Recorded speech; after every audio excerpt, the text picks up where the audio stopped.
আচ্ছা, একটা প্রশ্ন করি। নবীজির একজন কলিজার টুকরা মেয়ে ছিল, মেয়েটার নাম কি ছিল? মাশাআল্লাহ, তোমরা তো খুব ভালো জানো। নাম কি ছিল? ফাতেমা। মাশাআল্লাহ। ফাতেমার দুটি সন্তান ছিল, এক হচ্ছে হাসান আর এক হচ্ছে ফাতেমার একজন স্বামী ছিল, স্বামীর নাম কি ছিল? দেখছেন কত অ্যাক্টিভ শ্রোতা আমার। মাশাআল্লাহ। আমি নিয়ত করেছি, যেহেতু আজকের মূল উদ্যোক্তা হচ্ছে একজন নারী, তো আজকে আমরা একজন নারীর জীবন থেকে কথা বলবো ইনশাআল্লাহ। তার মানে এটা নয় যে শুধু নারীদের ওয়াজ, এটা তা নয়, বরং ফাতেমার জীবনীতেও আমাদের জন্য শিক্ষা আছে না নাই? মাশাআল্লাহ। নবীজির একজন মেয়ের দ্বারাই বংশ চলেছে, বংশের ধারাবাহিকতা চলেছে। মেয়েটার নাম ছিল ফাতেমা। ফাতেমার মায়ের নাম কি ছিল? খাদিজা। বলেন, নাম ছিল কি? ইসলামে সর্বপ্রথম নারী যে ইসলাম ধর্ম গ্রহণ করেছিল তার নাম কি ছিল? খাদিজাতুল কুবরা রাদিয়াল্লাহু তাআলা আনহা। মাশাআল্লাহ। আচ্ছা বলেন তো, ফাতেমার সম্মানটা কম ছিল না বেশি ছিল?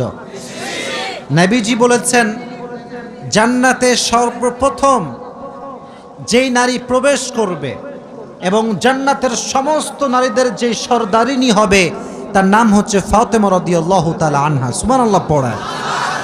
নবীজি বলেছেন, যে ফাতেমাকে কষ্ট দেয় সে আমাকে কষ্ট দেয়, যে ফাতেমাকে ভালোবাসে সে যেন আমি নবীকেই ভালোবাসে। সুবহানাল্লাহ পড়ে।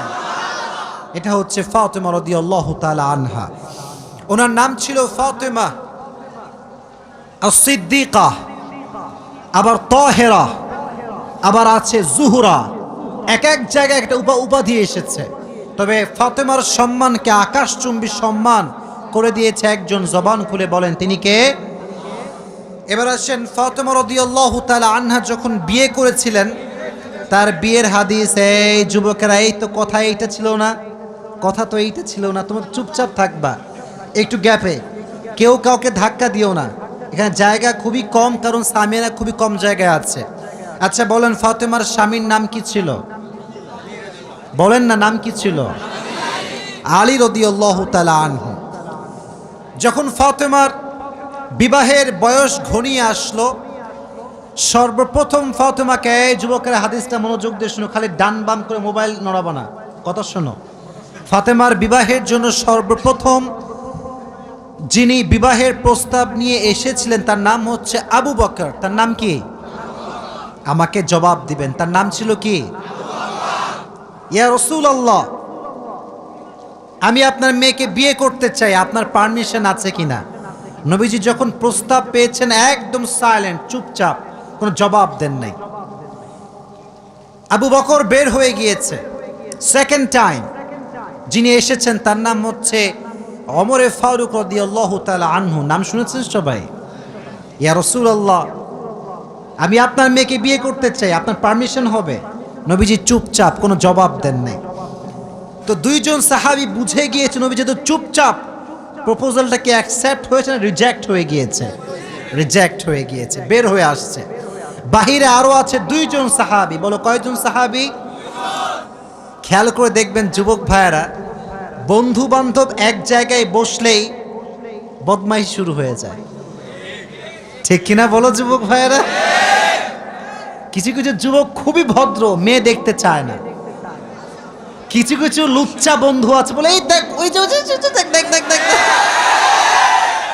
নিজে ভালো থাকতে চাইলেও বন্ধুরা ভালো থাকতে দেয় না, ঠিক না? তো সাহাবা একরাম দুষ্টামি করতেন, বন্ধুত্বের মাঝে দুষ্টামি না হলে বন্ধুত্ব জমে না। তো ওনারা বন্ধুত্বর মাঝে দুষ্টামি করতেন, কিন্তু হারাম কোনো কথা বলতেন না, যা বলতেন সুন্নাহ অনুযায়ী বলতেন। সুবহানাল্লাহ। তো খেয়াল করেন, এদিকে আমার চোখে চোখ। তো যখন দুইজন সাহাবী রিজেক্ট হয়ে গিয়েছে বিয়ের ক্ষেত্রে, তারা বের হয়ে আসছে যে আমাদের বিয়ে হবে না, আমরা রিজেক্ট। বাহিরে আছে আরো দুইজন সাহাবী, এক হচ্ছে আব্দুর রহমান বিন আউফ আর এক হচ্ছে আলী রাদিয়াল্লাহু তাআলা আনহু। তো আব্দুর রহমান বিন আউফ বলছে, আলী, আবু বকর রিজেক্ট হয়ে গিয়েছে, ওমর রিজেক্ট হয়ে গিয়েছে, আমার বিশ্বাস আলী যদি বিবাহের প্রস্তাব নিয়ে যায় নবী তার প্রস্তাবকে কখনো ফিরে দিতে পারবে না। সুবহানাল্লাহ পড়লেন না? এবার আলী রাদিয়াল্লাহু তাআলা আনহু বলছে, আমার কাছে টাকা নাই, পয়সা নাই, গাড়ি নাই, বাড়ি নাই। নবী তো আমার সঙ্গে তার মেয়ের বিয়ে দিবে না, কারণ আমার কাছে কোনো ঘর নাই, বাড়ি নাই। আব্দুর রহমান বিন আওফ বলছে, আগে যাও তো, এটা ট্রাই দিয়ে আসো, চান্স নিয়ে আসো, দেখো কি হয়। তো আলী রাদিয়াল্লাহু তাআলা আনহু এসেছেন। এই ছাতাওয়ালা ভাইরা, হোয়াট ইজ দিস? আওয়াজ কেন? আওয়াজ হবে না প্লিজ। তাকবীর দেন, লিল্লাহি তাকবীর। আল কোরআনের আলো। আমি ট্রাই করছি ন্যাচারালি কিছু বলার জন্য, কারণ দেখেন আপনারা যদি ডিস্টার্ব করেন এটা ওয়াজ থেকে যাবে ইউটিউবে। যদি আপনাদের সাউন্ডটা শ্রোতাকে কষ্ট দেয়, তারা বলবে নওগাঁর মানুষ অভদ্র মানুষ, কি সহ্য করা যাবে? আমরা চুপচাপ থাকবো, জাস্ট আমি যখন প্রশ্ন করব তখন জবাব দিবেন, ঠিক আছে ইনশাআল্লাহ? তো আলী রাদিয়াল্লাহু তাআলা আনহু আসছে বিবাহের প্রস্তাব নিয়ে। তো জামাই হওয়ার প্রস্তাব যদি কোনো বাবার কাছে মেয়ে যায় বা ছেলেরা যায়, একটা লজ্জা ভেতরে আছে না নাই? তো আলীর ভিতরে লজ্জা কাজ করছে, আরে আমি কেমনে বলবো নবীর মেয়েকে বিয়ে করতে চাই। তো যখন আসছে লজ্জায় কাছে আসে না, একবার ডানে একবার বামে, এদিক এদিক করতেছে। তো নবীজিকে আগেই আল্লাহ তাআলা জিবরাইলের মাধ্যমে ওহী পাঠিয়েছেন, নবী হে, আজকে আপনার কাছে আলী রাদিয়াল্লাহু তাআলা আনহু জামাই হওয়ার প্রস্তাব নিয়ে আসবে। সুবহানাল্লাহ পড়ে। তো নবী বলছেন, আলী তুমি আজকে কেন এসেছো? তো আলী বলতে চায় না, বলছে নবী এমনি ঘুরতে আসছি, কোনো কাজ কাম নাই তো এমনি ঘুরতেছি আর কি। তো নবী বলছে, আলী আমি কিন্তু জানি তুমি কেন এসেছো। বলছে কেন নবী আপনি বলেন। বলছে আজকে তুমি আমার জামাই হওয়ার প্রস্তাব নিয়ে এসেছো। সুবহানাল্লাহ। তো নবীজি আগের দুইবার ছিলেন চুপচাপ, আগে ছিলেন কি চাপ? আরো জোরে। কিন্তু নবী এবার একটা কথা বললেন। নবী বললেন, আলী ইনশাআল্লাহ। তো আলী আবার ইনশাআল্লাহর অর্থ বোঝে না, যে ইনশাআল্লাহ মানে আবার কি হবে এখানে। তো উনি ভাবছে আমারটাও মনে হয় রিজেক্ট হয়ে গিয়েছে, বের হয়ে আসছে। তা আব্দুর রহমান বিন আওফ দূরে দূরে আছে, আয় হ্যাঁ আমি তো পরামর্শ দিয়ে পাঠাইছিলাম, রিজেক্ট যদি হয়ে যায় কপালে দুঃখ আছে না নাই? তো বলছে, আলী কি হয়েছে তোমার, বিয়ে কি হবে না কি হবে না? তো আলী বলছে, আমিও রিজেক্ট খাইছি, আমার বিয়ে হবে না। তো বলছে নবী কি বলেছে আগে তাই বলো। বলছে নবী বলেছে ইনশাআল্লাহ। তো আলী রাদিয়াল্লাহু তাআলা আনহুর এই কথা শুনে আব্দুর রহমান বিন আওফ বলছে, তোমার বিয়ে অর্ধেক হয়ে গিয়েছে মনে করো। সুবহানাল্লাহ পড়ে। আচ্ছা বলেন তো প্রিয় ভাইয়েরা, ফাতেমার মতো চরিত্রবান নারী কি আমাদের এই বর্তমান বাংলাদেশে পাওয়া যাবে? আসতে বললেন কেন? পাওয়া যাবে? আলীর মতো এরকম জামাই, মুত্তাকি জামাই আল্লাহর জমিনে কাউকে পাওয়া যাবে? আজকালকার তো বোরকা পড়লেও বিশ্বাস করা বড় দায় হয়ে যায়। আপনি দেখবেন আজকাল যারা টিকটক করে তাদের ৮০% হচ্ছে বোরকাওয়ালি নারীরা টিকটক করে। আমি কথা বলবে না প্লিজ, নো কথা প্লিজ, আমি বলছি। দেখবেন টিকটকার মেয়েরা আসলে ইসলামটা বোঝে নাই। তারা মনে করছে জাস্ট বডিটা শো করব, কয়েকটা ফ্যান ফলোয়ার্স বাড়বে, বাস এনাফ। কিন্তু সে বুঝে নাই যে এই সামান্য কয়েকটা ফ্যান ফলোয়ার্স আমাকে জাহান্নামের আগুনে হাজার হাজার বছর পুড়িয়ে ফেলবে, ঠিক কিনা? They don't have any kind of realization, অনুধাবন নাই। এই যে একটা মেয়ের চেহারা আমরা দেখছি, তার উলঙ্গ চেহারা, উলঙ্গ বাড়ি ফেসবুকে সে শো করছে, টিকটকে সে শো করছে, আমাদের চোখ কি ভালো হচ্ছে না নষ্ট হচ্ছে? এই যে মেয়ের কারণে চরিত্র নষ্ট হচ্ছে, মেয়ের আমল নামায় গুনাহ আছে না নাই? তো ফাতেমা এরকম নারী ছিলেন না, এতটা খারাপ তিনি ছিলেন না। উনি ছিলেন সবচাইতে চরিত্রের সুমহান পর্যায়ের অধিকারিণী নারী। সুবহানাল্লাহ পড়া। তো লাস্টে নবীজি ফাতেমার কাছে আসছেন যে, ফাতেমা একটা কথা বলতে চাই আম্মা জান। দেখেন বাবা কাকে বলে, এই যুবকেরা বাবা কাকে বলে দেখো। বলছে আম্মা জান একদম মনোযোগ দিয়ে শুনবেন, ফিল করে শুনবেন। ফাতেমা তোমাকে একটা কথা বলতে চাই। আব্বাজান বলেন কি কথা?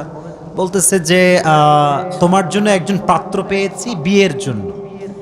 তো ফাতেমা বলছে মান হুয়া রজুল, হু ইজ দ্যাট পারসন, সে কে? তো নবীজি বলছেন তার নাম হচ্ছে আলী।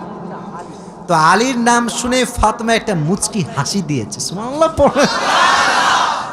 তো মেয়েরা কিন্তু কাউকে পছন্দ করলে সরাসরি ইয়েস বলে না, একটা মুচকি হাসি দেয়।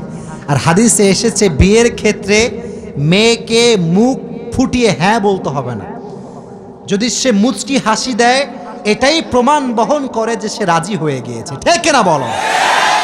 তো ফাতেমার যেহেতু মুচকি হাসি নবী দেখেছেন, নবী বলছেন ফাতেমা তোমার বিবাহ কার সঙ্গে ফাইনাল? কার সঙ্গে ফাইনাল? আলীর সঙ্গে ফাইনাল। তাহলে এই ক্ষেত্রে আমাদের একটা আদর্শ আছে ফাতেমার জীবনীর থেকে, যখন মেয়েকে বিয়ে দিবেন মুত্তাকি ছেলের সঙ্গে বিয়ে দেওয়া লাগবে, গাঁজাখোরের সঙ্গে বিয়ে দেওয়া যাবে না। আজকালকার গাঁজাখোরের সঙ্গে বিয়ে দেয় এরকম বাপ আছে না নাই? খালি গাঁজাখোর না, টাকলার সঙ্গে বিয়ে দিয়ে দেয়। আজীব কথাবার্তা। এত সুন্দর যুবক নওগাঁর মাটিতে আছে, বাবা টাকলা কেন খুঁজে বেড়ায়? আমি বুঝে আসি না জিনিসটা আর কি। শোনেন একটা বিষয় বলি, বাস্তব কথা বলছি। 15 বছরের মেয়ের সঙ্গে 60 বছরের বুইড়ার কখনো যায় না, এটা মানায় না, এটার সঙ্গে পার্সোনালিটি ম্যাচ খায় না, ঠিক কিনা যুবক ভাইরা? আমি চাই যার বউ নাই সে বিয়ে করুক, বাট যুবকের মনে কষ্ট দিয়ে বিয়ে করা যাবে না। আল্লাহ বোঝার তৌফিক দান করুক, পড়া আমিন। তো যেটা বলছিলাম, বিয়ের ক্ষেত্রে মেয়ের পারমিশন নেওয়ার দরকারটা যুবক ভাইরা আছে না নাই? তো এক বাপকে বলা হলো যে আব্বাজান, থামো, কথা শোনো। কি রে? একজন বাবাকে প্রশ্ন করা হয়েছে যে আব্বাজান এই বামের ছেলে এরা সব ভদ্র, এখানে সব ভদ্ররা বসে আছে, এর আওয়াজ করছো না তোমরা? চুপচাপ, একদম চুপচাপ প্লিজ। আমি কিন্তু সব সিচুয়েশন কন্ট্রোল করে কথা বলছি, প্লিজ তোমরা সাইলেন্ট থাকবা। আচ্ছা, বেশি ছেড়ে গিয়েছে মাশাআল্লাহ, তাকবীর দেন, লিল্লাহি তাকবীর। আল্লাহ মনে হয় ভাবতেছে যে না আজকে মাহফিলটা হোক, সমস্যা কি? ঠিক না? আল্লাহ সুযোগ দিয়েছে, আমরা কাজে লাগাবো ইনশাআল্লাহ। তো আব্বাজান আপনি আপনার মেয়েকে কার সঙ্গে বিয়ে দিলেন? इसके सर पर तो बाल नहीं है। तो বলছে যে বাবা बाल नहीं है तो क्या हुआ, माल तो है ना। আজকালকার আব্বাজানরা অনেক সময় টাকাকে বেশি গুরুত্ব দেয়, তাকওয়াকে গুরুত্ব দিতে চায় না, এরকম বাবা আছে না নাই? বিয়ের ক্ষেত্রে মুত্তাকি ছেলেকে গুরুত্ব দেওয়ার দরকারটা আছে না নাই? Number 1 point. নাম্বার 2, ফাতেমার জীবন থেকে আমরা 2 নাম্বার বিষয় শিখব যে একজন স্ত্রীর আদর্শ কেমন হওয়া দরকার, স্বামীর সঙ্গে ব্যবহার কেমন হওয়া দরকার, জানা দরকারটা আছে না নাই? আজকালকাল দেখবেন আপনারা প্রিয় ভাইয়েরা, সারাটা জীবন স্বামী তার বউয়ের জন্য খাটে, টাকা পয়সা গাড়ি বাড়ি সব দেয়, একদিন গিয়ে বলে কি জানেন, তুমি আমারে কি দিলে, তোমার কি তুমি জীবনে করলা আমার জন্য? অমকের জামাই তার শ্বশুরকে কত কিছু দিল, আমার স্বামীটা আবুল কিছু দেয় না আমার। এরকম স্বামী বউ আছে না নাই? আজীব কথাবার্তা, এটা ঠিক না। মনে রাখবেন জাহান্নামে সবচাইতে সেই মেয়েরা বেশি যাবে যারা স্বামীর অকৃতজ্ঞ ছিল। নাউজুবিল্লাহ পড়েন। একটা অবাক করা হাদিস শোনায়। ফাতেমা এমন একজন বউ ছিলেন যিনি তার স্বামীর কাছে কোনো আবদারি করতেন না, কোনো কিছু চাইতেন না। তো একদিন স্বামী আসছে আলী, এসে বলছে এই ফাতেমা তুমি আমার কাছে কোনো কিছু চাও না কেন? কিচ্ছুই চাও না, আমি চাই তোমাকে দিতে, তুমি নিতেই চাও না। আজকে তুমি এমন একটা কিছু চাইবা যেটা খাওয়ার জিনিস হবে, আমি তোমাকে নিয়ে এসে খাওয়াবো, আমি তোমাকে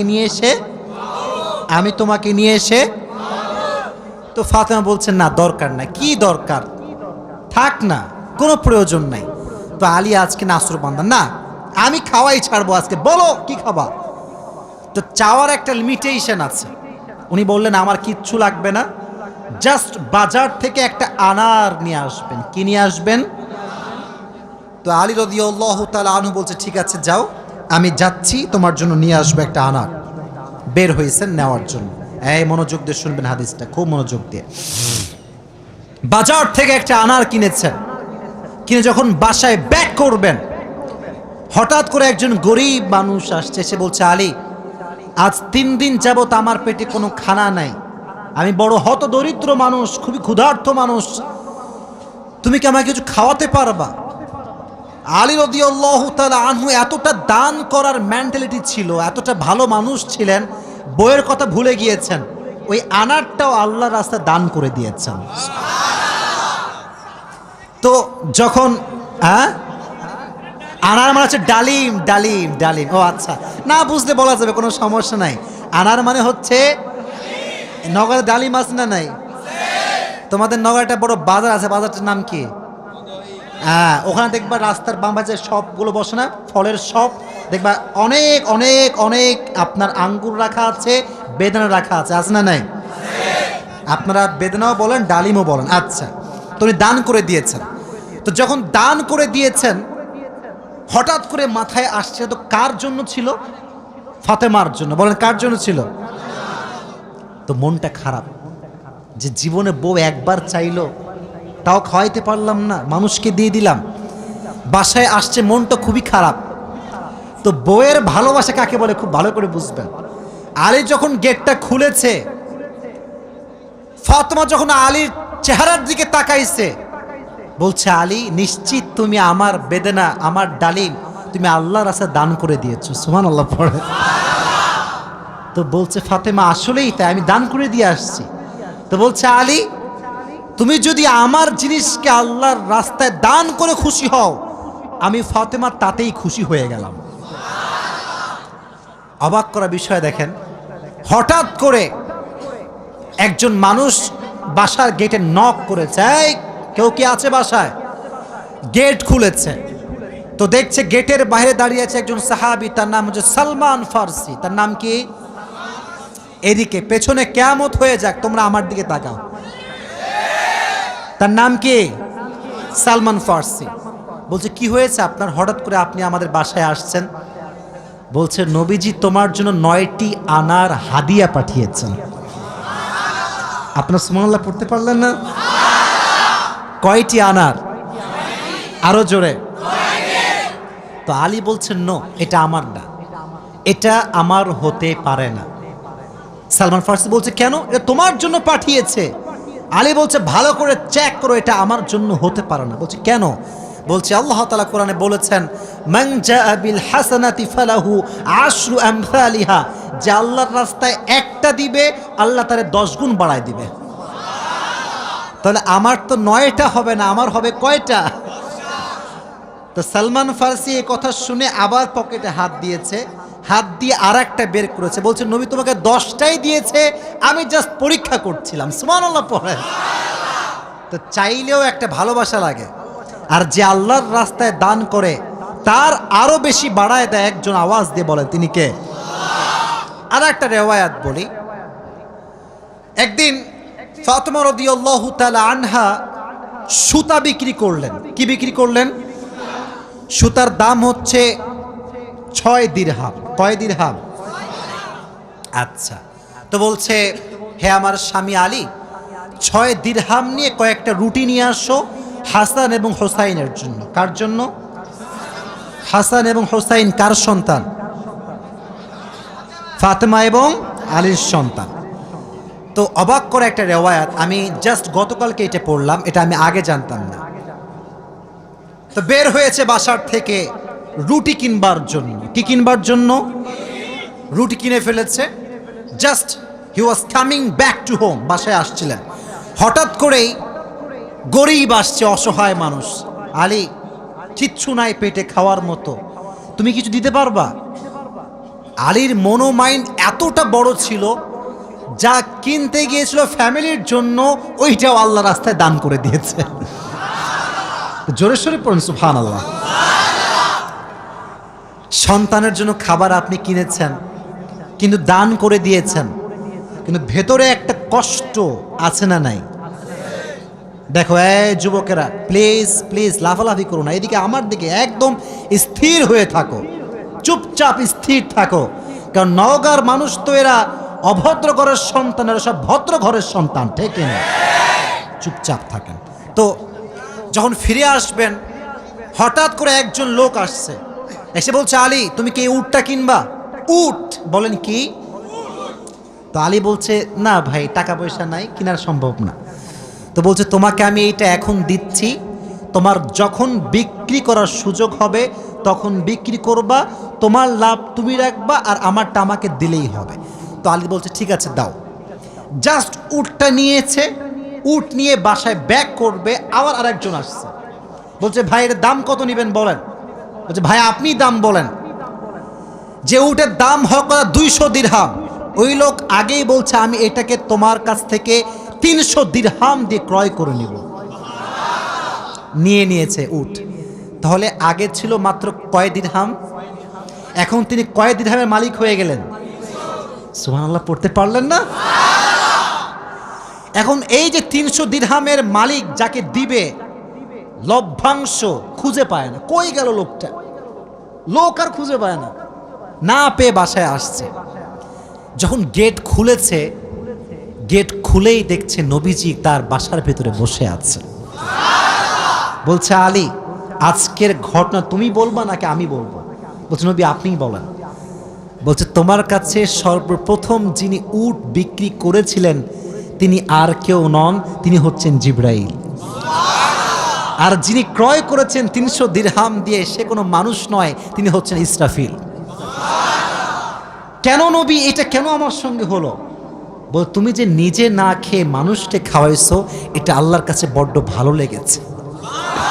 তো আল্লাহ তোমার এত বেশি বাড়ায় দিয়েছে যে তুমি কল্পনাই করতে পারো না। সুবহানাল্লাহ পড়েন। তাহলে প্রিয় ভাইয়েরা, আল্লাহর রাস্তায় দান করার জন্য আলী এবং ফাতেমার থেকে শিক্ষা নেওয়ার দরকারটা আছে না নাই? যতটুকু পারি নিজেও খাবো, মানুষকেও দিব। নিজে খাবো, মানুষকে দিব না, এটা স্বার্থপর ছাড়া কিচ্ছু হতে পারে না। আমরা স্বার্থপর হব না, ভালোবেসে যাব। আল্লাহ ভালোবাসার মন আমাদের দান করুক, পড়না আমিন। আর একটা হাদিস, আচ্ছা বলেন তো পরিবারের, আচ্ছা এখানে সব যুবক আমার মনে হয় আমরা মধ্যবিত্ত পরিবারের সন্তান, ঠিক আছে না প্রিয় ভাইয়েরা?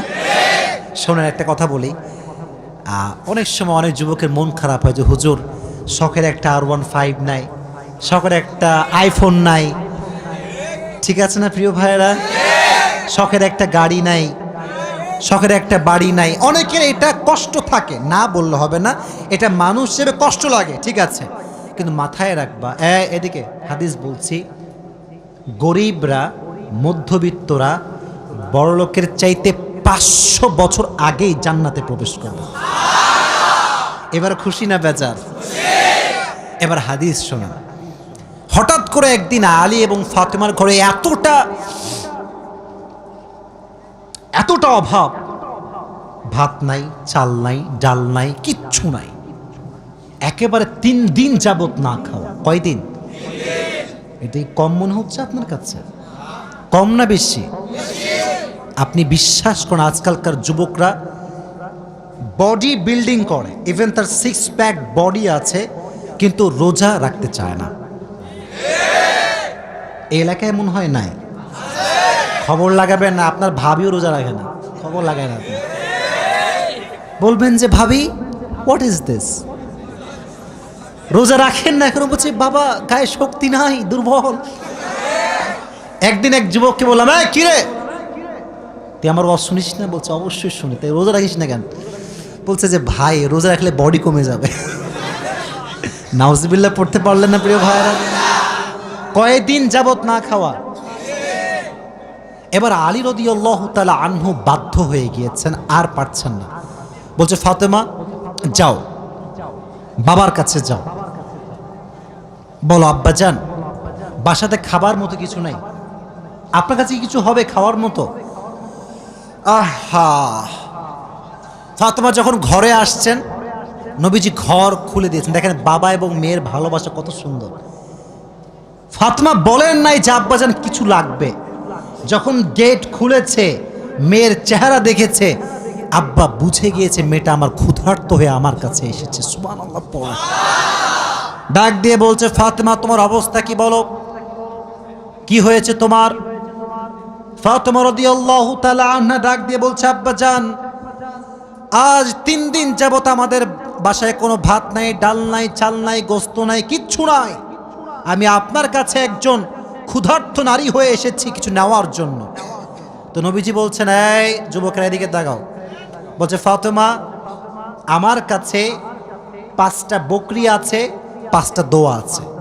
5টা বকরিও আছে, 5টা ধামরাটের ভাইয়েরা, 5টা দোয়া আছে, 5টা বকরি আছে। তুমি কোনটা নিতে চাও? Which one you want select? তো ফাতেমা বলছে, নবী হে, আমার বকরি লাগবে না, আমাকে দোয়া শিখাই দিলেই হবে। পরীক্ষায় পাস। দোয়াটা আমার সঙ্গে সবাই পড়েন, সকলে আমার চোখে চোখ রাখেন, সবাই পড়েন, ইয়া আউয়ালাল আউয়ালিন, ইয়া আখিরাল আখিরিন, ইয়া যাল কুওয়াতিল মাতিন, ইয়া রাহিমাল মাসাকিন, ইয়া আরহামার রাহিমিন। আমি জানি যে এটা এখনই মুখস্থ করা সম্ভব না, তবে এটা আগামীকাল কোথায় যাবে? মাশাআল্লাহ, সার্চ করবেন, ডাউনলোড দিবেন, এখানে কাট করে নিয়ে আসবেন। এই দোয়াটা you have to repeat after me, বারবার বারবার বারবার। নবীজি বলেছেন, এই দোয়া যে যত বেশি পড়বে তার রিজিকে বরকত তত বেশি বেড়ে যাবে। এই দোয়াটা আমরা বেশি বেশি পাঠ করব তো ইনশাআল্লাহ। এবার ফাতেমা আলীর কাছে ব্যাক করেছে। আলী বলছে, ফাতেমা, তোমার হাতে গোস্ত কোথায়? ভাত কোথায়? খাবার কোথায়? তোমার হাত তো খালি, কোথায় আমার খাবার? তুমি তো খালি হাতে ফিরে এসেছো। বলছে, আলী, আমার হাত খালি না, আমার হাত ভরপুর আছে। বলছে, কিভাবে? বলতেছে যে, যাহাবতু লিদ দুনিয়া ওয়া জিতু বিল আখিরা, আমি নবীর কাছে দুনিয়া চাওয়ার জন্য গিয়েছিলাম, নবী আমাকে আখিরাত দিয়ে ফিরাই দিয়েছে। আমি আখিরাত নিয়ে তোমার কাছে এসেছি। তো আলী এবার নিজেই আসছে। ডানের যুবকরা, কিরে আমার দিকে তাকাও। এবার নিজে কে আসছে? আলী। পরে এবার কে আসছে? নবী হে, অভাব, খাবার দাবার কিচ্ছু নাই। নবী এবার সংখ্যা বাড়ায় দিয়েছে। বলছে, আমার কাছে 5000 বকরি আছে আর 5টা দোয়া আছে, তুমি কোনটা চাও? আলী বলছে, নবী, 5000 বকরি নয়, 5টা দোয়া হলেই চলবে। কতটা আল্লাহর উপরে ভরসা চিন্তা করেন। আমার মতো আপনার মতো মদন হইলে আগে বকরি দেন, তারপর দোয়া দেখা যায়, ঠিক কিনা যুবক ভাইরা? বলো। শুধু এইটা, বিপদে পড়লে মানুষ সুদও খায়, ঘুষও দেয়। আল্লাহর উপরে ভরসা করে কিছু থামবে, দোয়া করবে, তাহাজ্জুদ পড়বে, এই সবর মানুষের মাঝে নাই, ঠিক কিনা যুবক ভাইরা? বল। এজন্য আমাদের অভাব আসলে, দুঃখ আসলে আমরা ভরসা করব একজনকে। আওয়াজ দিয়ে বলেন, তিনি কে? আপনারা মনে হয় বিরক্ত হয়ে গেছেন, আমি দোয়া করে দিব, তাই না? না না, বিরক্ত হয়ে গেছেন মনে হয় না। আসলে খুব ভালো লাগলো এই বিষয়টা, যে আপনারা এতটা আগ্রহী যে বৃষ্টি হচ্ছিল তা আপনারা জান নাই। এটাই প্রমাণ করে নওগাঁর মানুষ ইসলাম প্রেমিক মানুষ, কোরআন প্রেমিক মানুষেরা। এই প্রমাণ দেওয়া যাবে তো ইনশাআল্লাহ? বেশি না, আর কিছু কথা বলবো, দোয়া করেই আমরা বাসায় ফিরে যাবো ইনশাআল্লাহ। আর যেহেতু মুক্তা চৌধুরী সহ যারা এই প্রোগ্রামটা অ্যারেঞ্জ করেছেন, এটার পেছনে অনেক কষ্ট আছে, অনেক মেধা আছে, অনেক শ্রম আছে। এই যে একটা প্যান্ডেল আপনারা করেন, বিশ্বাস করেন অনেক কষ্ট আছে। এই যে স্টেজ, এই যে মাইক্রোফোন, চেয়ার, এই সব কিছু সাজাতে অনেক কষ্ট করতে হয়। আমরা যারা বক্তা আছি, আমরা বড় সেলফিশ, আমরা বড় স্বার্থপর। আমরা আসি এমন একটা ভাবেই বাঁচি না আমরা, ঠিক কিনা প্রিয় ভাইরা? বলো। মানে আমাদের ভাব দেখলে মনে হয় আকাশ থেকে নেমে আসছি আমরা। কিন্তু আমাদের উচিত, একদিন যাচ্ছি যেহেতু, কলিজার ভেতর থেকে সবাইকে ভালোবাসতে হবে, এটা আমাদের অধিকার, ঠিক না? বলো। সো আমি চাইলে কিন্তু শুধু দোয়া করতে পারতাম, যে বৃষ্টি হচ্ছে দোয়া করে দেবো, না। আমি ভেবেছি এইটা, যেহেতু আপনারা আমাকে ভালোবাসেন, আমাকেও ভালোবাসার মান রাখতে হবে, ঠিক না? তো আমি যে কথাগুলো বলবো এখন একটু মনোযোগ দিয়ে শুনবেন, ঠিক আছে ইনশাআল্লাহ? আচ্ছা, এখান থেকে যে সাউন্ড, এটা কি বাসায় যাচ্ছে? আশেপাশে যে বাসাগুলো, মানে আমার বোনরা তো শুনতে পাচ্ছে, তাই এখন যা বলবো এটা বোনদের জন্য গুরুত্বপূর্ণ হবে। আচ্ছা শোনেন, একটা কথা আমি আপনাকে, এই যুবকেরা প্লিজ আমার দিকে তাকাও, প্লিজ। আর কতবার বড় লাগে, প্লিজ আমার চোখে চোখ রাখো। আমি তোমাদের কাছে একটা কথা বলি যুবক, আচ্ছা আমরা কি মেয়েদের শত্রু নাকি বলো? তোমরা বলো না কেন, আমরা কি শত্রু? আমার কথা হচ্ছে বোন, আপনি পর্দাশীল হয়ে যান, আপনাকে আমরা স্যালুট করব, ঠিক না? আপনি পর্দাশীল না হলেও আপনাকে কলিজার ভেতরে সম্মান করব, এই জন্য কারণ কাউকে ঘৃণা দিয়ে নয়, সম্মান দিয়ে পরিবর্তন করতে হয়। আমাদের যে আজকাল অ্যাটিটিউড আমাদের বক্তাদের ভেতরে, দেখবেন যে আমরা বাংলাদেশে ভাই যেই পরিমাণ হুজুররা আর এক হুজুরকে বদনাম করে, পৃথিবীতে দ্বিতীয় আর কোথাও আপনি এরকম পাবেন না। এই মাইকটা পাইলে ওই হুজুর কনফার্ম জাহান্নামী, ওই হুজুরের বাপ কাফের, ওই হুজুরের দাদা কাফের, এই হুজুর নিজেও কাফের, 14 গোষ্ঠী সবই কাফের। আচ্ছা সব হুজুর যদি কাফের হয় তাহলে জান্নাতে যাবে কি? জান্নাতে যাবে কি? ন্যারো মাইন্ডের আমরা, খালি ভুল ধরতে পারি, গুণ ধরতে পারি না, ঠিক কিনা বলো? তো আজকের এই নওগাঁর ধামইরহাট, তাই না? ধামইরহাটের মাহফিল, আমি একটা ছোট্ট কথা বলছি। আমি আমার এটা কখনো আমি বলি নাই, আজকে ফার্স্ট বলছি। আমি আমার বন্ধুদের কাছে ক্ষমা চাচ্ছি আজকের, কারণ আমার কথায় কিছু মিস্টেক ছিল। কি মিস্টেক ছিল? মেয়েদেরকে আমি যা শিখেছি এই পর্যন্ত, মানে আমার এই ক্যারিয়ারে, যুবক ভাইরা তোমরা এটা ভালো করে শুনবা, কারণ সামনে বিয়ের দিন তো আসতেছে, তাই না? এখন থেকে রোমান্টিক হওয়ার দরকার আছে না? মানে প্র্যাকটিস তো করবা, প্র্যাকটিস তো করা লাগবে, ঠিক কিনা বলো যুবকেরা? তো দেখো আসলে কি জানো, মেয়েদের সঙ্গে কড়া হয়ে কোনো লাভ নাই, ঠিক আছে না? মানে মেয়েরা কড়া সব একদম পছন্দ করে না। আমি ভাবতাম যে ঝাড়ি মারলে মনে হয় সব চেঞ্জ হয়ে যাবে, তো এখন বুঝতে পারতেছি যে মেয়েদেরকে আসলে ধমক দিয়ে কিছু হবে না। যা বলতে হবে সম্মানের সঙ্গে বলতে হবে, একদম পরিপূর্ণ রেসপেক্ট দিয়ে বলতে হবে, মেয়েরা দেখবা অটোমেটিক্যালি পরিবর্তন হয়ে যাবে, ঠিক না বলা? এটা আমি শিখেছি তারিক জামিলের থেকে। নাম শুনছেন আপনারা? পাকিস্তানের একজন টপ ফেমাস স্কলার, দেখবেন সাদা পাগড়ি পরে, দেখছেন মনে হয় আপনারা ইউটিউবে ফেসবুকে। তো উনি বললেন যে अगर किसी को दीन में लाना चाहते हो तो जबान की बोल को मीठा बनाओ। উনি বললেন যদি কাউকে দিনের পথে নিয়ে আসতে চাও, তোমার কথা হবে মধুর মতো মিষ্টি। সুবহানাল্লাহ পড়ো। পিতা কথা দিয়ে কিছু করা যায় না। আপনি দেখবেন যে আমি অধমের কথা এমন এমন যুবকরা শোনে যার এক পাশে চুল আছে আর এক পাশে চুল নাই, খুব স্টাইলিশ ছেলেগুলো আমার কথা শোনে, তো রাস্তায় দৌড়ায় দৌড়ায় আসে, এই কি ব্যাপার, তুমি আমার কথা শোনো, তোমার তো আমার সঙ্গে আসলে যাওয়ার কথা না। বলছে হুজুর আপনি যা বলেন এটা আমার সঙ্গে যায়, যায় না? এই যে আমি বলি ছ্যাঁকা খেয়ে বেকা হওয়া যাবে না, কথা বাস্তব না অবাস্তব? আমি এটা বলি কেন জানেন? আমি ভাবি এই কথা, আমি হুজুর, আমাকে আমার মতো চিন্তা করলে হবে না, আমাকে ওই যুবকটার মতো চিন্তা করতে হবে যে যুবকটা এখন ভবিষ্যতে খারাপ পথে যেতে চাচ্ছে, তাকে আমার জায়গায় নিয়ে আসতে হবে। আমি হুজুর মানুষ, আমার চিন্তা একরকম, যুবকের চিন্তা আর এক রকম। আমি চিন্তা করি দিন কেমন করে মানা যায়, আর যুবক চিন্তা করে টিকটকে ফলোয়ার কেমনে বাড়ানো যায়। চিন্তার মাঝে পার্থক্য আছে। আমাকে যদি তাকে মোটিভেট করতে হয়, আমাকে তার জায়গায় যাওয়া লাগবে। আচ্ছা একটা এক্সাম্পল দিই, দেখবা অভিনয় যারা করে, রাগটা করছেন নাকি আপনারা? কথা কি আমি অবাস্তব বলছি না বাস্তব বলছি? হারাম তো হারাম, এখানে কোনো আপোষ নাই, কিন্তু অভিনয়ের ক্ষেত্রে একটা বিষয় খেয়াল করবেন, যারা যে অভিনয় করে ওই ক্যারেক্টারে চলে যায়। ওই ক্যারেক্টার মানে সে একজন প্রতিবন্ধী, তার ক্যারেক্টার এইটা, আমাকে প্রতিবন্ধীর মতোই বিহেভ করতে হবে। তো আমি যখন হুজুর এখানে বসে আছি, আমাকে বুঝতে হবে আমার সামনে সব শ্রোতা হুজুর নয়, এক একজন এক এক জায়গায় পড়াশোনা করেছে, কেউ স্কুলে, কেউ কলেজে, কেউ ভার্সিটিতে, তাই না? তো চিন্তাধারা পরিবর্তন হবে, আমাকে কথা বলতে হবে আজহারির মতো, কারণ আজহারি যখন কথা বলে একজন আলেমও যেমন শোনে, একজন প্রফেসরও সেই কথা শোনে। আমাদের চিন্তা পরিবর্তন করতে হবে। তো যেটা বলছিলাম, বোনদের ক্ষেত্রে মারামারি করে কোনো লাভ নাই, সম্মান দিয়ে পরিবর্তন করতে হবে, ঠিক কিনা প্রিয় ভাইরা? এবার আসেন হাদিস থেকে কথা বলি। তাকবীর দেন সবাই মিলে, লিল্লাহি তাকবীর, আরো জোরে লিল্লাহি তাকবীর। কিছু কিছু মেয়ে আছে দেখবেন গায়ে পড়ে ঝগড়া করে, এটাও খোটা দিয়ে বলছি না, সম্মানের সঙ্গে বলছি। আমি দেখেছি মাঝে মাঝে কিছু কিছু মহিলা, এদের কথা শুনলে মনে হয় ভাই 10 হাত দূরে পালায় যায়, খাইস্টা টাইপের একেবারে।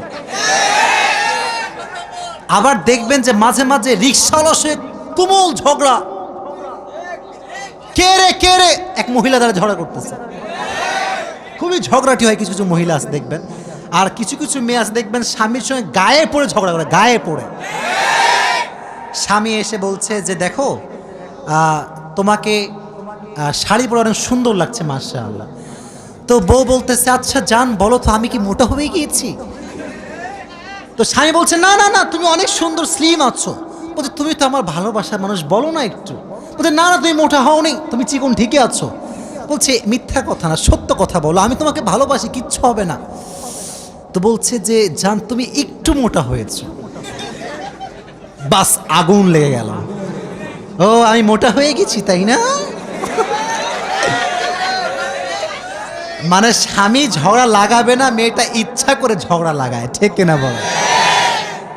হাদিসে এসেছে ফাতেমার সঙ্গে আলীরও ঝগড়া হতো মাঝে মাঝে, বাট এটা মিষ্টি ঝগড়া ছিল। আলী রাগ করলে ফাতেমা মানায় নিত, ফাতেমা রাগ করলে আলী মানায় নিত। সুবহানাল্লাহ পড়েন। কিন্তু একদিন ঝগড়াটা একটু বেশি হয়ে গিয়েছে, আলী এত রাগ, বাড়িতে থাকবো না, যা, বাড়ি থেকে বের হয়ে গিয়েছে। তো এখন এইদিকে কই কথা বলবেন, ফাতেমার ঘরে নবীজি আসছেন বেড়াবার জন্য যে আমার মেয়ের কি অবস্থা। গেট খুলেছে, দেখছে মেয়ে আছে, জামাই নাই। ফাতেমা এই না আলী, আলী কোথায়? ফাতেমা কথা কয় না, ভয়, যদি বলি ঝগড়া আছে অবস্থা খারাপ হয়ে যাবে। তো ভাবতেছে মিথ্যা কথা বলা যাবে না, বলছে আব্বাজান আলীর সঙ্গে একটু ঝগড়া লাগছে, আলী রাগ করে চলে গিয়েছে। অন্য শ্বশুরে কি বলতে, হ্যাঁ এত বড় সাহস আমার মেয়ের সঙ্গে ঝগড়া, ও ঠ্যাং আজকে ভেঙে দিব। নবীজি এই কথা বলেন নাই, নবীজি নিজে লাঠিতে ভর করে জামাইকে খুঁজতে বের হয়ে গিয়েছে। আলী কোথায় খুঁজে পায় না, খুঁজে পায় না। হঠাৎ করে দেখছে আলী মসজিদে নববীর পাশে শুয়ে আছে মাটির উপরে। কিসের উপরে? আর নিচে একটা চাদর আছে। তো যেহেতু মাটি লেগে গিয়েছে, নবী ডাক দিয়ে বলছে ইয়া আবা তুরাব, হে মাটির বাবা।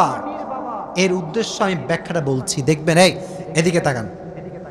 মনে করেন আপনার বন্ধুর সঙ্গে আপনার রাগারাগি হয়েছে, কিন্তু আপনি চাচ্ছেন এমন একটা ভাব করতে যে কিছুই হয় নাই।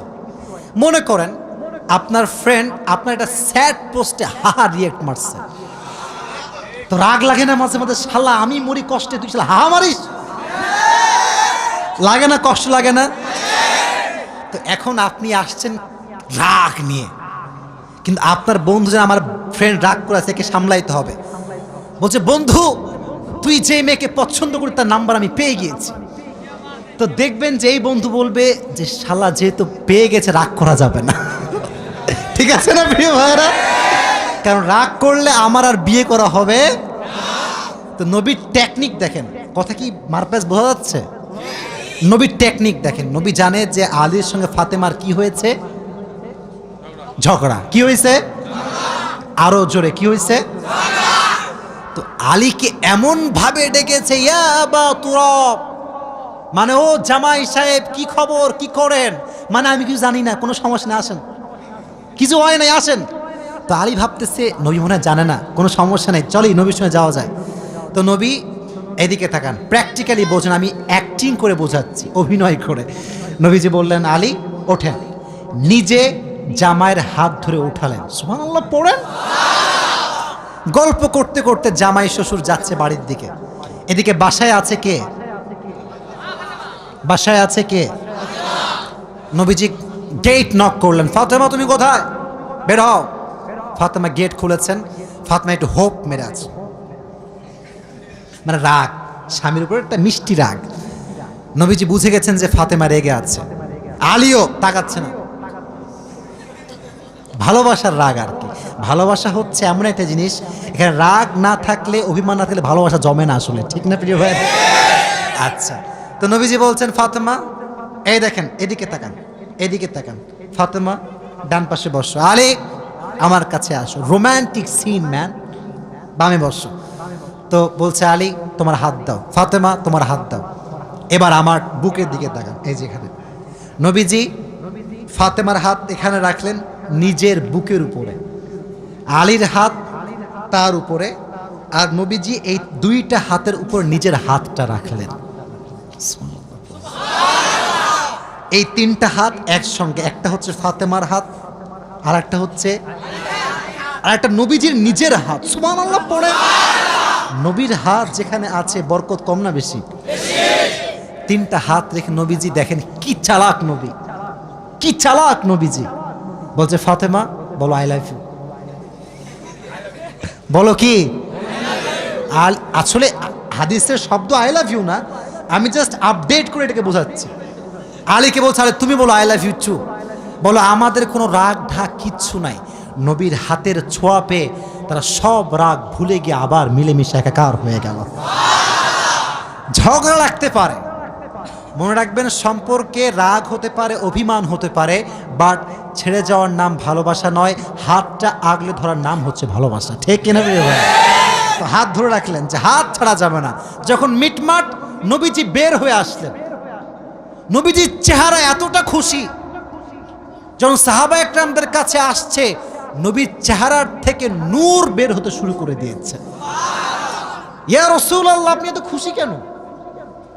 বলছে সাহাবা একরাম শোনো, আজ আমি আমার মেয়েকে তার জামাইয়ের সঙ্গে মিলাই দিয়ে আসছি। এই জন্য ঝগড়া হতে পারে বাট ডিভোর্স দেওয়া যাবে না। আজকালকার ডিভোর্স এত বেশি বেড়ে গিয়েছে, যে পরিমাণ মানুষ মরে তার সাথে বেশি ডিভোর্স বাংলাদেশে হয় মনে হয় আজকাল। ডিভোর্স দেওয়া যাবে, মানিয়ে নেওয়ার দরকারটা আছে না নাই? এই জন্য বোনদের কাছে আমার আবদার, অনুরোধ, রিকোয়েস্ট, স্বামীকে খোটা দিয়ে নয় ভালোবাসা দিয়ে বোঝাতে হবে। স্বামীকে তার অতীত দিয়ে নয় তার বর্তমান দিয়ে জাস্টিফাই করতে হবে। কিছু কিছু মেয়ে আছে স্বামীর একটু খারাপ পাইলে হয় তোর মতো শয়তান কেউ নাই, এরকম মেয়ে আছে না নাই? শুধু একা একা অপমান করো না, এলাকার মানুষ সবার সামনে। মনে রাখবেন যেই মেয়ে তার স্বামীর বদনাম করে সেই মেয়ে ভালো হতে পারে না। স্বামীকে বদনাম করে ঠিক করা যায় না, স্বামীকে ভালোবাসা দিয়ে ঠিক করতে হয়। ঠিক না? তবে মাঝে মাঝে সিচুয়েশন পরিবর্তন হলে পদক্ষেপ নেওয়া যাবে, বাট ডিভোর্সের পর্যায়ে যাওয়া এটা ভালো কোনো কাজ হতে পারে। আল্লাহ আমাদের সকলের দাম্পত্য জীবনকে সুখময় করে দিক, সকলেই পড়ে না আমিন। তাহলে আমরা শিখলাম বিয়ের ক্ষেত্রে মেয়ের পারমিশন নেওয়ার দরকারটা আছে না নাই? ফাতেমার বিয়ের ক্ষেত্রে নবীজি পারমিশন নিয়েছেন কি নেন নাই? Number 1 point. নাম্বার 2, এই বাচ্চারা এই এক মোবাইল দিছে কে রে? হ্যাঁ না মুরব্বী আব্বাজান আপনার পাশে কিচ্ছু হয়নি, এ কিচ্ছু হয়নি, একে ঝাড়ে না না কিছু বলেন না, ঝাড়ি মারা যাবে না, ও আবার এখানে আসবে, তো ওকে আসতে হবে, ও আজকের শ্রোতা আগামীর নামাজি হবে ইনশাআল্লাহ। এদের সঙ্গে বাজে ব্যবহার করবেন না। কিছু কিছু হুজুর দেখে এই বাচ্চারা এই বাচ্চা যাওয়ার সময় তওবা করে ইয়ার কভি ভি মাহফিল মে নেহি আয়েঙ্গে হাম, ও তওবা করে যায়। ঠিক না প্রিয় ভাইরা? আবার মাঝে মাঝে দেখবেন বাচ্চা যখন মসজিদে যায়, মুরব্বী আছে কিছু মুরব্বী ঠেটা টাইপের, মানে ঠেটা ঠেটা ঠেটা মুরব্বী আছে এলাকায়। তুই কার বেড়া রে, আজীব কথাবার্তা। বাচ্চা আসলে পকেটে চকলেট রাখবেন, আব্বু এদিকে আসো, কয় রাকাত পড়লা? আমি একজন বাচ্চাকে বললাম কি রে ফজর নামাজ কয় রাকাত বা 10 রাকাত? ও বোঝে না বাট আসে, তো ওকে তাড়ায় দেওয়া যাবে? ভালোবাসার দরকারটা আছে না নাই? তাহলে 1 নাম্বার শিক্ষা, মেয়েকে বিয়ে দেওয়ার ক্ষেত্রে পারমিশন নিব। আজ আছেন তো ইনশাআল্লাহ। 2 নাম্বার, যতই অভাব হোক না কেন আল্লাহর রাস্তায় দান আমরা করবো তো ইনশাআল্লাহ। আর মেয়ে যখন স্বামীর কাছে কিছু চাইবে, খারাপ ভাষায় চাইবে না ভালো ভাষায় চাইবে? ভালো ভাষায়। আচ্ছা, লাস্ট নাম্বার সেটা হচ্ছেই আমরা যখন বিয়ে করব যতই ঝগড়া হোক সমাধান করে নিব, কেউ কাউকে ছেড়ে যাওয়ার চেষ্টা করব। আমি অধম যা যা বলেছি, যতটুকু বলেছি আল্লাহ তাআলা সবাইকে সে অনুযায়ী আমল করার তৌফিক দান করুন, সকলেই পড়ুন আমিন। আসলে যেহেতু আজকের প্রোগ্রামটা একটু অনাকাঙ্ক্ষিত হয়ে গিয়েছে, আপনারা যদি বসে থাকতেন, আমি যদি কথা বলতাম, মজাই হতো আলাদা, তাই না আজকে? তবে আমরা দুঃখ পাইনি, আমাদের ভরসা আশা একজনের উপরে, তিনি কে? আমি এটা বিশ্বাস করি, বিশ্বাস করেন, এটা হয়েছে, এটাই মনে হয় ভালো হয়েছে। মানে আল্লাহ যা চাইছে ভালোর জন্য তো চাইছে, তাই না? আমি একটা কথা বলি, লাস্ট কথা। কালকে আমার প্রোগ্রাম ছিল সাতক্ষীরা, নাম শুনছেন?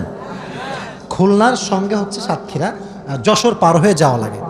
আমি আমার বাস্তবিক কথা বলছি, আল্লাহ ভালো চায় বলেই সব কাজ করে। আমার ইচ্ছা ছিল যে সুন্দরবন কখনো যায়নি, আমি কিন্তু খুলনা জন্মগ্রহণ করছি, আপনারা জানেন খুলনাতে, আমার জন্ম হচ্ছে খুলনাতে। তো ভাবলাম যে এবার সাতক্ষীরা মাহফিল করব, অবশ্যই সুন্দরবনটা দেখেই আসবো। আমি শুক্রবার জুমা পড়িয়েছি হচ্ছে গাইবান্ধা, কোথায়? মানে গরুবান্ধা, গাইবান্ধা আর কি। আচ্ছা, জুমা পড়িয়ে ভাবলাম, আমি বলছি যেটা ভালো করে বুঝবেন, এটা আমি মজা করার জন্য বলছি না, শিক্ষা আছে এখানে। তো গাইবান্ধার থেকে আপনার সাতক্ষীরা হচ্ছে প্রায় 12 থেকে 14 ঘন্টার জার্নি। কম না বেশি ভাই? অনেক দূর। কিন্তু বিশ্বাস করুন, আমার নিয়ত হচ্ছে গাইবান্ধার থেকে সোজা যাব একদম খুলনা সুন্দরবন। নাটোরে যখন আসছি, নাটোর থেকে 2টা টার্ন, এক হচ্ছে সাতক্ষীরা আর এক হচ্ছে রাজশাহী। তো আমার পিএস বলছে, ভাই আমার বউ আছে, বাড়ি যাওয়া লাগবে। তো এই কথা শুনে আমরা খুব রাগা, সুন্দরবন ঘুরবো, কিসের বউ, এখন কোনো বউ হবে না।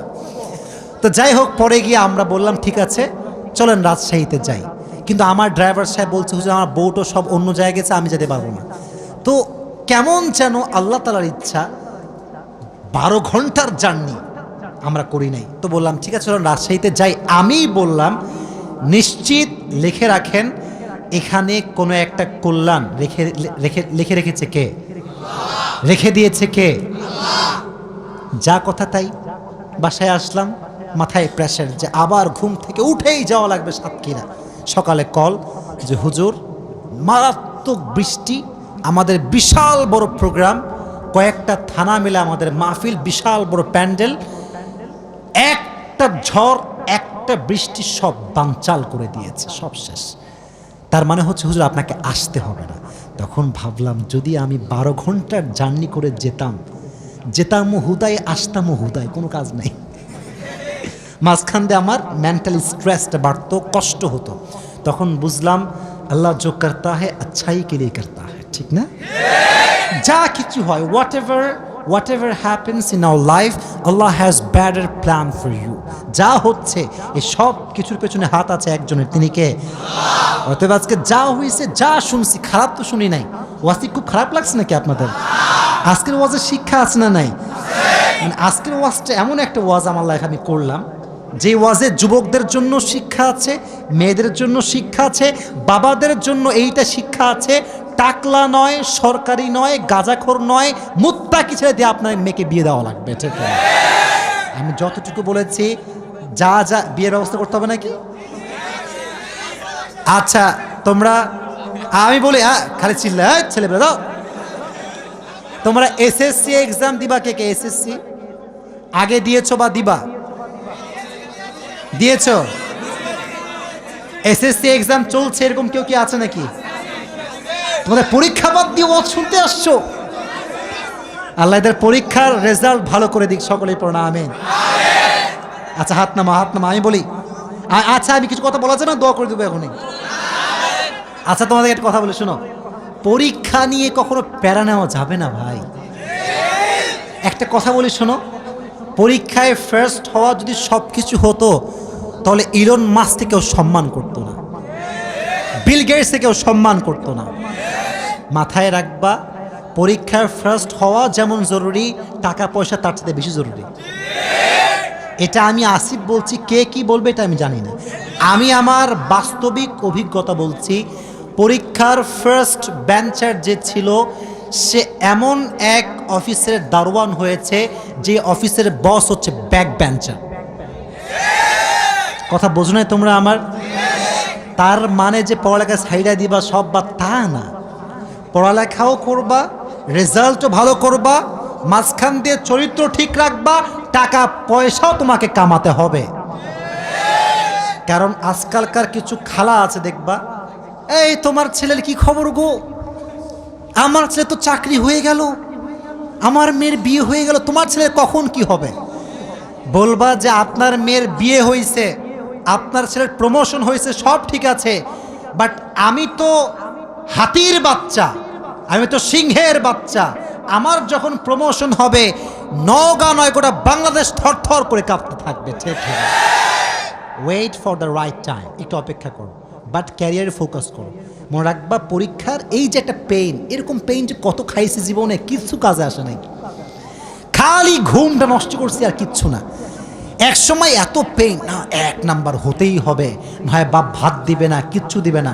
আমার বাপ আমাকে নিজে বলে, আব্বা তুমি যে 1 নাম্বার চিন্তা হওয়া বাদ দিয়েছিলা, এটাকে আমি এখন বুঝতে পারছি তোমার সঠিক সিদ্ধান্ত ছিল। কারণ আমরা এই যে তথাকথিত সমাজ 1 নাম্বার হতে হবে, 1 নাম্বার হতে হবে, এইটা করতে করতে ক্যারিয়ারের মূল ফোকাসটা হারায় যায়। কথা ঠিক আছে না প্রিয় ভাইয়ারা? তুমি ভালো রেজাল্ট করো, বাট জীবনে যেটা হতে চাও পাশাপাশি এটাকে বেশি ফোকাস করবো। রাজি আছো তো ইনশাল্লাহ? তোমরা সাকিব আল হাসানের নাম শুনছো, খেলোয়াড়, অলরাউন্ডার, তাই না? তোমরা, আমি জাস্ট তোমাদেরকে ভালোবেসে কথাগুলো বলছি, আমার কথা শেষ, জাস্ট ভালোবেসে বলছি। তোমরা দেখবা যে ও রিসেন্টলি গ্রাজুয়েশন কমপ্লিট করেছে, দেখছো? 15 বছরের গ্যাপ। কত বছরের গ্যাপ? তো ও যখন পড়ালেখা বাদে ক্রিকেটিং শুরু করছিল, এলাকার মানুষ গাইল ধুমাইয়া গাইল, শালা পাগলা লেখাপড়া বাদ দিয়ে ক্রিকেটিং করে বেড়াচ্ছে। যারা ক্রিটিসাইজ করতো ওই সময়ে, তারাও আজকে সেলফি তোলার জন্য পাগল হয়ে গিয়েছে। ঠিক না ভাই? বোঝা ট্রাই করো, ক্যারিয়ারটা হচ্ছে মেইন থিং। পরীক্ষার রেজাল্ট ডাজেন্ট ম্যাটার যদি তুমি ক্যারিয়ারে ভালো কিছু করতে পারো।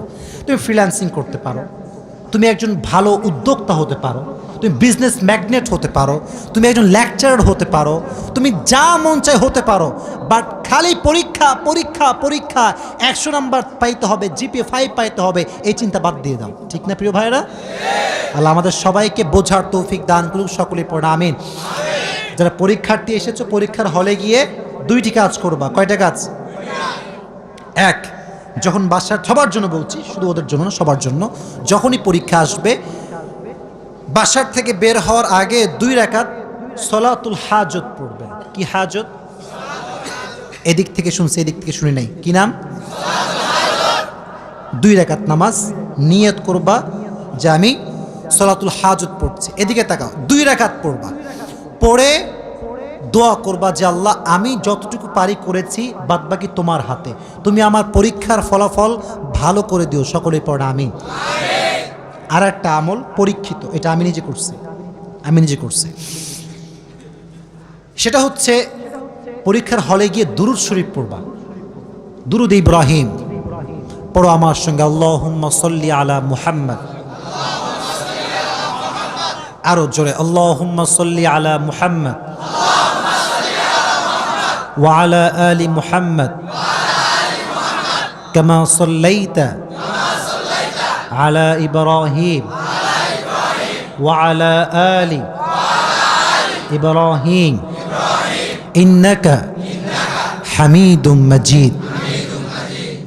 আমি এই আমলটা অ্যাপ্লাই করেছি, আমার যেটা মাথায় ছিল না যে কি আনসার হবে, এটাও আল্লাহ আমার মাথায় ঢুকাই দিয়েছে।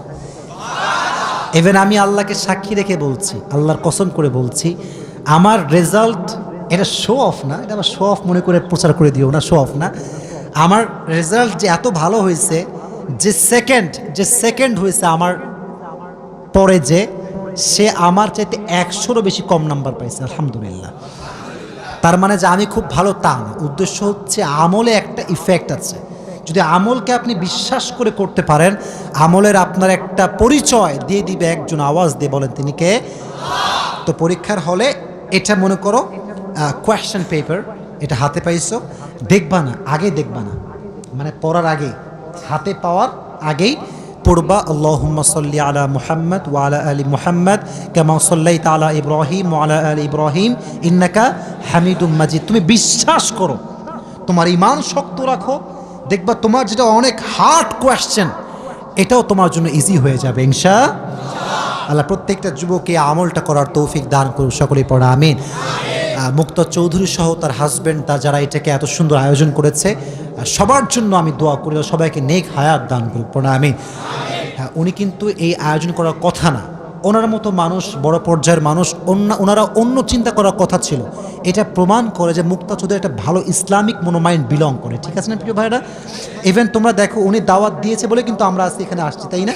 তো আমি আসলে ওনার বাবার জন্য দোয়া করব যে আল্লাহ ওনার বাবাকে জান্নাতুল ফিরদাউসের উচ্চ মাকাম নসিব করে দিক। সকলে মন খুলে পড়না আমিন। এবং পাশাপাশি যারা বেঁচে আছে আত্মীয় স্বজন সবাইকে আল্লাহ নেক হায়াত দান করুক। সকলে পড়না আমিন। আমাদের যারা মারা গিয়ে